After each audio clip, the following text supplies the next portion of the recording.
Good morning. સ્વાધ્યાયના 17 દાખલા પૂરા થઈ ગયા છે. 18મો ક્વેશ્ચન જો તમને કીધું છે નીચેના પ્રશ્નોના જવાબ આપો. એમાં 5 પ્રશ્ન છે. પહેલો પ્રશ્ન એમ કે છે કે તમે એવું ભણી ગયા છો કે સમતલ અને બહિર્ગોળ અરીસા જે છે આ બે કિસ્સામાં આપણને પ્રતિબિંબ આભાસી મળે. તો શું એવું શક્ય છે કે સમતલ અને બહિર્ગોળ અરીસા વડે સાચું પ્રતિબિંબ મેળવી શકાય? તો છોકરો એનો જવાબ છે હા. જો કેવી રીતે? એની શરત છે કે જો બંને કિસ્સામાં અરીસા પાછળ અભિસારિત કિરણો વડે પ્રતિબિંબ મળે તો એનું સાચું પ્રતિબિંબ મળે. તો પહેલાં તો સમજવું પડે અભિસારિત કિરણો એટલે શું.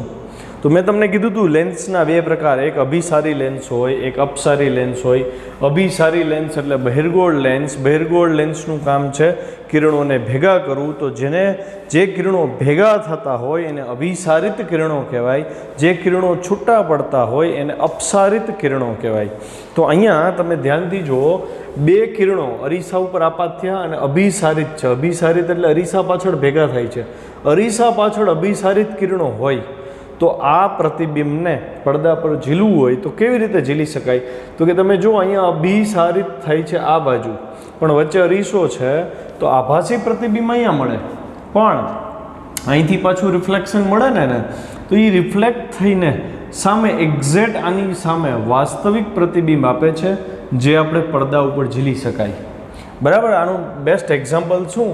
તો તમે માની લો કે અહીંથી લેઝર લાઇટ ચાલુ કરો છો ત્યારે મિરરમાં તમને લેઝર લાઇટ તો જોવા મળશે જ, સમજાણું? પણ રિફ્લેક્શનને લીધે પાછી સામેની દિવાલ ઉપર એ લેઝર લાઇટનું ડોટ જોવા મળે છે. મતલબ એક પ્રતિબિંબ તમે અરીસા ઉપર, અરીસાની બેક સાઈડમાં મેળવો છો અને બીજું પ્રતિબિંબ, વાસ્તવિક પ્રતિબિંબ તમે દિવાલ ઉપર ઝીલી લ્યો છો. એ જ વસ્તુ બહિર્ગોળ લેન્સમાં અરીસામાં છે. જો આ અભિસારિત કિરણો છે, ભેગા થાય છે અરીસા પાછળ, આ આભાસી વસ્તુ તરીકે કામ કરશે અને એ જ કિરણો અહીંથી પરાવર્તન પામીને પાછા અહીંયા છેદે છે. તો બે ડાયાગ્રામમાં સમતલ અરીસો અને બહિર્ગોળ અરીસો બે વડે વાસ્તવિક પ્રતિબિંબ મેં મેળવીને દેખાડ્યા છે. તો આ વસ્તુ પોસિબલ છે. તો આને નોંધ કરજો. પછી છે ક્વેશ્ચન નંબર 18B. આપણે હંમેશા કહીએ છીએ કે આભાસી પ્રતિબિંબને પડદા ઉપર ઝીલી શકાતું નથી, છતાં આપણે જ્યારે આભાસી પ્રતિબિંબને જોઈ છીએ ત્યારે સ્વાભાવિક છે કે તેને આંખના પડદા ઉપર તો આપણે ઝીલી જ છીએ, તો જ આપણે એને જોઈ શકીએ. આંખનો પડદો એટલે રેટિના. બરાબર. આભાસી પ્રતિબિંબ આપણે તો જોઈ છીએ, અરીસા સામે આપણે આપણી જાતને જોઈ છીએ, તો એ તો પ્રતિબિંબ આભાસી છે. તો આભાસી પ્રતિબિંબ તો આંખના પડદા ઉપર તો રચાણું. તો તરત એમ થાય ને શું આભાસી પ્રતિબિંબ પડદા ઉપર ઝીલી શકાય? તો કે ના, આભાસી પ્રતિબિંબને ખરેખર પડદા ઉપર ઝીલી શકાતું નથી. શું કામ? તો કે પહેલાં તો એ સમજવું પડે કે આભાસી પ્રતિબિંબ મળે કેવી રીતે. જો અપસારિત કિરણો પસાર થતા હોય, અપસારી કિરણોને લીધે જે પ્રતિબિંબ રચાય એ આભાસી હોય. પહેલી વસ્તુ આ. તો એ અપસારી કિરણોને જો હું વચ્ચે બહિર્ગોળ લેન્સ મૂકી અને પાછા ભેગા કરી દઉં, અભિસારી કરી દઉં, તો એ એક જગ્યાએ છેદશે અને જો એ એક જગ્યાએ છેદે તો એ વાસ્તવિક પ્રતિબિંબ આપે. એ પ્રતિબિંબને તમે પડદા પર ઝીલી શકો, પણ વચ્ચે એક બહિર્ગોળ લેન્સ મૂકવો જરૂરી થાય.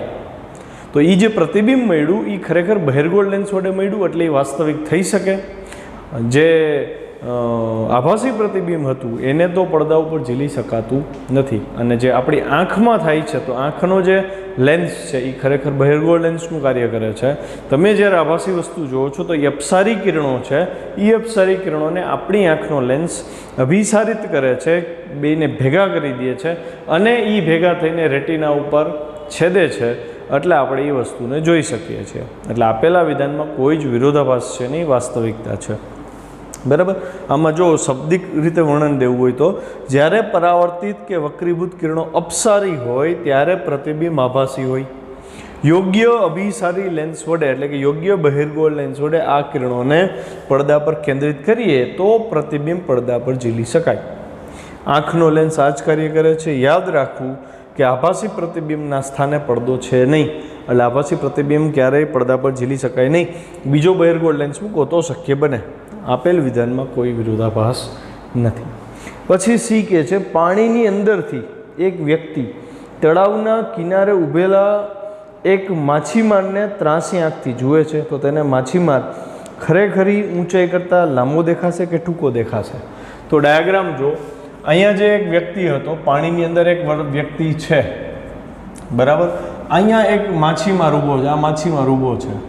તો તમને પૂછ્યું છે કે અહીંયા ઊભે અંદર પાણીની અંદર રહેલો વ્યક્તિ અગર જોવે અહીંયા આ માછીમારને, તો એ માછીમારને અવળો દેખાશે, નાનો દેખાશે કે મોટો દેખાશે? તો મેં આના માટે તમને ટેકનિક આપી હતી, બરાબર. પણ પહેલાં ડાયાગ્રામથી નહીં સમજીએ, પછી હું જે ટેકનિક મેં આપી છે એનાથી નહીં સોલ્વ કરશે. સૌથી પહેલાં માછીમારને જોવાનો છે, એટલે માછીમારથી પ્રકાશનું કિરણ નીકળે સીધું આવી રીતે. અહીંયા સપાટીને દોરેલો લંબ છે, પાતળું માધ્યમ, બારે હવા છે, અહીંયા પાણી છે, એટલે પાતળામાંથી ઘટમાં જાય તો લંબ તરફ વાંકું વળે, એટલે આ કિરણ સીધું જવાનું બદલે લંબ તરફ વાંકું વળ્યું. હવે એ વ્યક્તિને કિરણ અહીંયા આવ્યું, તો એ વ્યક્તિ માછીમારને સીધું આમ જોશે, એટલે એને માછીમારની હાઈટ વધારે લાગી. મતલબ પાણીની અંદર રહેલ વસ્તુને બહારની વસ્તુ થોડીક વધારે હાઇટવાળી લાગે. આ તો મેં ડાયાગ્રામથી સમજાવ. હવે મેં સૂત્ર શું આપ્યું હતું યાદ કરો. તો કે અવલોકનકાર ક્યાં છે? તો કે પાણીમાં. અવલોકનકાર જે માધ્યમમાં હોય, માછલી હોઈ શકે, વ્યક્તિ હોઈ શકે, જે પાણીમાં હોય એના માટેની વાત છે, બરાબર. તો અવલોકનકાર પાણીમાં જે વ્યક્તિ છે એ ઘટ માધ્યમમાં છે. તો મેં તમને કીધું હતું જ્યારે આભાસી ઊંડાઈ શોધવાની હોય તો આ એમને એમ રાખો, એચઆઈના છેદમાં એચઓ. અવલોકનકાર જે માધ્યમમાં હોય એ વક્રી ભવનાંક ઉપર આવે, એટલે એન ઘટ છેદમાં એન પાતળું બરાબર એચઆઈના છેદમાં એચઓ. તો હવે એક તો ક્લિયર છે કે એન ઘટ ગ્રેટર દેન એન પાતળું હોય, તો એચઆઈ ગ્રેટર દેન એચઓ થઈ ગયું ને ઓટોમેટિક. મતલબ કે ઇમેજની હાઇટ ઓબ્જેક્ટની હાઇટ કરતાં વધારે છે. આમ માછીમારની ઊંચાઈ વધારે જોવા મળે. 9.18D જો 83 દિશામાં જોવામાં આવે તો પાણીની ટાંકીની આભાસી ઊંડાઈ બદલાશે, અને હા તો એ વધારે થશે ઊંડાઈ કે ઓછી થશે? તો જવાબ તો થાય હા, બદલાય. 83થી તમે જુઓ તો સીધું જુઓ તો એ બદલાય છે, 83થી નહીં થાય. તો ડાયાગ્રામથી નહીં સમજીએ અને પછી ટ્રિકથી નહીં સમજીએ. તો ડાયાગ્રામમાં ધારો કે તળિયે મેં એક બિંદુ ધારી લીધું O, અવલોકનકાર બારે છે, એ આ તળિયાને જોવા મથે છે, તો ઓમાંથી એક પ્રકાશનું કિરણ સીધું નીકળ્યું. આ પાણી છે, આ હવા છે, તો ઘટમાંથી પાતળામાં જાય છે, એટલે કિરણ લંબથી દૂર ગયું. તો આ વ્યક્તિ એ બિંદુને ક્યાં જોશે? અહીંયા જોશે. મતલબ ઓની ઇમેજ મળી અહીંયા, એટલે કે તળિયું એને આટલું ઊંચું, એટલે આખું તળિયું આટલું ઉપર એને જોવા મળ્યું. મતલબ 83થી જોતા ઊંડાઈમાં શું થયો? ઘટાડો થયો. એચઓ હતી, દેખાય છે એચઆઈ. ખ્યાલ આવ્યો? હવે આપણી ટેકનિક, અવલોકનકાર ક્યાં છે? પાતળા માધ્યમમાં. તો આપણું સમીકરણ આ તો એમનું એમ જ રહેશે, જ્યાં અવલોકનકાર હોય એ પદ ઉપર, એટલે એન પાતળું છેદમાં એન ઘટ. તો હવે ક્લિયર છે ને, એન પાતળું લેસ દેન એન ઘટ હોય, તો એન પાતળું નાનો તો એચઆઈ પણ નાનો થાય ને, એટલે એચઆઈ લેસ દેન એચઓ, એટલે ઊંડાઈ રિયલ ઊંડાઈ કરતાં ઓછી આવી, બરાબર. ચલો પછી 9.18E સાદા કાચ કરતાં હીરાનો વક્રી ભવનાંક ઘણો મોટો છે. આ હકીકતનો હીરા ઘસુને શું ફાયદો થાય? હજુ આ તો મેં પહેલાંય કરાવી દીધું હતું. ખરેખર હીરાનો વક્રી ભવનાંક તમને ખબર છે, એન ડાયમંડ 2.42 છે અને એન ગ્લાસ 1.5 છે. તો આનો વક્રી ભવનાંક મોટો, તો આના માટેનો ક્રાંતિકોણ આપણે મેળવો તો યાદ હોય તો 24 ડિગ્રીની આજુબાજુ મળે છે, અને આના માટે ક્રાંતિકોણ કંઈક 42 ડિગ્રીને એક્ઝેક્ટ લખો તો 41 ડિગ્રીને 48 મિનિટ છે. તો આનો ક્રાંતિકોણ છોકરાઓ કાચનો હીરો અગર બનાવો, શું કામ હીરા કિંમતી છે ને કાચના ડાયમંડ કેમ સસ્તા છે એ તમે સમજજો. હીરાનો જળહળાટ બહુ ઝાઝો હોય, જ્યારે કાચનો જળહળાટ હીરાની સરખામણીમાં બહુ ઓછો હોય. શું કામ? તો કે કાચનો ખૂણો ક્રાંતિકોણ 41 ડિગ્રી છે. જો કાચના હીરાને મારે જળહળતો બનાવવો હોય તો એની ઉપર જે પહેલ પાડવામાં આવે છે, જે મતલબ ખાંચ કરવામાં આવે છે, એ ખાંચને આપણે સમજીએ. માની લો કે આ ડાયમંડનો આપણે શેપ લીધો, તો અહીંયા જે આ પાસો પાડ્યો છે એ પાસાને એવી રીતે ડિઝાઇન કરવાનો થાય કે જેથી કરીને પ્રકાશનું કિરણ જો દાખલ થાય તો અંદરનો જે આઈ ડેશ મળે આપણને, ક્રાંતિકોણ મળે, આપાતકોણ મળે, એ આના કરતાં કેવો હોવો જોઈએ? મોટો. તો આનાથી મોટો તો મેક્સિમમ ક્યાં સુધી જઈ શકો? તો કે ભાઈ થીટા, મતલબ કે તમે આપાતકોણ છે આઈની વેલ્યુ કાચના કિસ્સામાં 42 ડિગ્રીથી 90 ડિગ્રીમાં જઈ શકો. મતલબ અગર હીરા ઘસુ લોકોએ કાચનો ડાયમંડ બનાવવો છે તો એને પોલિશ કરતી વખતે કેટલા ખૂણાની રેન્જ મળી? 42થી 90 ડિગ્રી. મતલબ જો કાચનો ડાયમંડ બનાવો તો એની અંદર આપાતકોણ 42થી 90 ડિગ્રી થાય એવી રીતે એણે પહેલ પાડવી પડે. જ્યારે હીરાના કેસમાં તો કે ક્રાંતિકોણ 24 છે તો આપાતકોણ 24થી મોટો થવો જોઈએ, એટલે હવે એના માટે ચોઈસ લેસ દેન આઈ આ ડાયમંડ માટે છે, આ ગ્લાસ માટે છે. તો જોવો જોઈએ ખૂણાની રેન્જ અહીં વધી ગઈ. મતલબ હીરાના કિસ્સામાં 24 ડિગ્રીથી 90 ડિગ્રી સુધીના ખૂણા મળે છે. કે આટલા ખૂણા પાડો ને તોય હીરાની અંદર પૂર્ણ આંતરિક પરાવર્તન થશે. જ્યારે કાચમાં એ ખૂણાની સંખ્યા ઓછી છે, મતલબ થોડુંક કામ હાર્ડ થઈ જાય ને, બહુ ચોકસાઈથી કામ કરવું પડે. અને હીરામાં એ વસ્તુ ઇઝી પડે. એટલે કે 24 ડિગ્રીથી મોટો 90 ડિગ્રીથી નાનો ગમે એ આપાતકોણ બને એવો એની ઉપર પાસો પાડે એટલે હીરાની અંદર મલ્ટિપલ ટોટલ ઇન્ટરનલ રિફ્લેક્શન થાય. ઘણી બધી વાર પૂર્ણાંતરિક પરાવર્તન થાય. એટલે કાચના હીરા કરતાં રિયલ ડાયમંડ વધારે ચકમકતો દેખાય. રેડી? ચલો નેક્સ્ટ ક્વેશ્ચન. ચલો સ્વાધ્યાયનો 9.19મો દાખલો. રકમ જો ઓરડાની એક દિવાલ સાથે જડિત નાના વિદ્યુત બલ્બનું 3 મીટર દૂર આવેલી સામેની દિવાલ પર પ્રતિબિંબ મેળવવા માટે બહિર્ગોળ લેન્સની શક્ય મહત્તમ કેન્દ્ર લંબાઈ શોધો. જો પહેલાં રકમ સમજી લ્યો. અહીંયા દિવાલ છે, અહીંયા એક લેમ્પ છે અને સામેની દિવાલ છે. આ બે દિવાલ વચ્ચેનું અંતર 3 મીટર છે. તમારે આનું પ્રતિબિંબ અહીંયા મેળવવું છે, મતલબ કે ઝીલવું છે પ્રતિબિંબને. તો અહીંથી આ અંતર 3 મીટર છે. તો તમને કીધું છે કે કેટલી મેક્સિમમ કેન્દ્ર લંબાઈવાળો બહિર્ગોળ લેન્સ અહીંયા મૂકશો કે જેથી કરીને અહીંયા વાસ્તવિક પ્રતિબિંબ રચાય. કેમ કે વાસ્તવિક પ્રતિબિંબ રચાય તો જ તમે દિવાલ ઉપર ઝીલી શકો. તો આની તમારે મેક્સિમમ કેન્દ્ર લંબાઈ શોધવાની છે. તો છે ને છોકરાઓ, મેં અહીંયા એક સૂત્ર આપ્યું છે, એનું ઉલ્લેખ ક્યાંય ટેક્સ્ટબુકમાં આવ્યો નથી. જો કે દિવાલ પર સાચું પ્રતિબિંબ મેળવવા વસ્તુ એટલે કે લેમ્પ અને પ્રતિબિંબ એટલે કે અહીંયા જે ઇમેજ મળવાની છે તે આ સમજાણું. તો અહીંથી પ્રકાશના કિરણો નીકળે ને અહીં છેદે તો ઇમેજ મળે. તો એ બે વચ્ચેનું લઘુત્તમ અંતર 4f જેટલું હોવું જોઈએ. તો જ તમે કહી શકો કે ભાઈ અહીં વાસ્તવિક પ્રતિબિંબ રચાશે. ફરીથી ઓબ્જેક્ટ અને ઇમેજ આ બે વચ્ચેનું અંતર મિનિમમ 4f હોય તો અહીંયા તમે પ્રતિબિંબ ઝીલી શકો. વસ્તુ અને ઓબ્જેક્ટ વચ્ચે આટલું અંતર તો જોશે જ. પછી તમે વસ્તુનું સ્થાન ગમે રાખો તો તરત સવાલ થાય કે ભાઈ આ ડિસ્ટન્સ 4f આવ્યું કેવી રીતે? તો એના માટે તમારે આજનો જે આપણો ગુજકેટવાળો લેક્ચર છે એ જોવો પડશે. કેમ કે આની સાબિતી હું એમાં આપીશ. બરાબર? એટલે આને યાદ રાખી લેવું એના કરતાં એ સાબિતી એકવાર જોઈ લેજો. તમને ખબર પડવી જોઈએ કે શું કામ ઇમેજ એન્ડ ઓબ્જેક્ટ વચ્ચેનું ડિસ્ટન્સ 4f કે 4fથી વધુ રાખીએ તો જ વાસ્તવિક પ્રતિબિંબ મળે. એમાં તમને સમજાઈ જશે. હું અહીંયા અત્યારે તો દાખલો ગણી દઉં છું કે ભાઈ આ બે વચ્ચેનું અંતર એને હું સ્મોલ ડીથી દર્શાવી દઉં તો ડી અને અંતર કેટલું હોવું જોઈએ? Minimum 4f. તો હું એવું કહી શકું ડી બરાબર 4f હોય જો તો જ અહીંયા વાસ્તવિક પ્રતિબિંબ રખાય. અને એફ તમને મહત્તમ ગોતવાનું કીધું તું, અહીંયા એફ મેક્સ લખી નાખવું એટલે મને આ નવું સૂત્ર મળ્યું ડી બરાબર 4f મેક્સ. તમારા સૂત્રોની યાદીમાં આને એડ કરો. બરાબર? તો ડીની વેલ્યુ તો 3 મીટર છે. બે દિવાલ વચ્ચેનું અંતર 3 મીટર એટલે ડીની વેલ્યુ મૂકી 3 મીટર.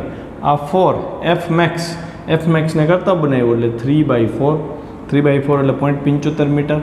75 સેન્ટીમીટરની કેન્દ્ર લંબાઈવાળો લેન્સ તમે મૂકો તો તમને આ દિવાલ ઉપર વાસ્તવિક પ્રતિબિંબ મળે. બીજું લોજિક એ પણ થાય છોકરાઓ કે આ બે વચ્ચેનું અંતર 3 મીટર છે તો લેન્સને હું અહીંયા એવી રીતે ગોઠવું કે લેન્સ છે એ 2f સ્થાને આવે વસ્તુ માટે તો પ્રતિબિંબ એ 2f સ્થાને આવે. તો ટોટલ અંતર કેટલું છે જુઓ 3 મીટર. આ 2f એટલે 4f એમય થઈ શકે. પણ એ કેવું થયું કે ભાઈ તમે એક વસ્તુ એક્સેપ્ટ કરી લીધી કે વસ્તુને તમે 2f સ્થાને મૂક્યો છે. પણ એમાં મારે જે શીખડાવવું છે તમને કે લઘુત્તમ અંતર 4f કેવું આવે, કેવી રીતે આવે એનો ઉલ્લેખ આમાં ન આવે. આમાં એક વસ્તુ ક્લિયર થાય કે 2f અંતરે વસ્તુ હોય તો 2f અંતરે પ્રતિબિંબ ઝીલી શકાય એટલે 4f થાય. બરાબર? પણ બીજી મેથડથી નહીં કરશે એ આપણે કોમ્પિટિટિવ લેક્ચરમાં તમારે જોવું પડશે, જોઈ લેજો. ચલો ક્વેશ્ચન નંબર 9.20 છે. થોડોક હટકે ક્વેશ્ચન છે અને આના માટે તમારે આજનો જે ગુજકેટવાળો લેક્ચર છે એને ચેક કરવો પડશે. પહેલાં રકમ જોઈ લો.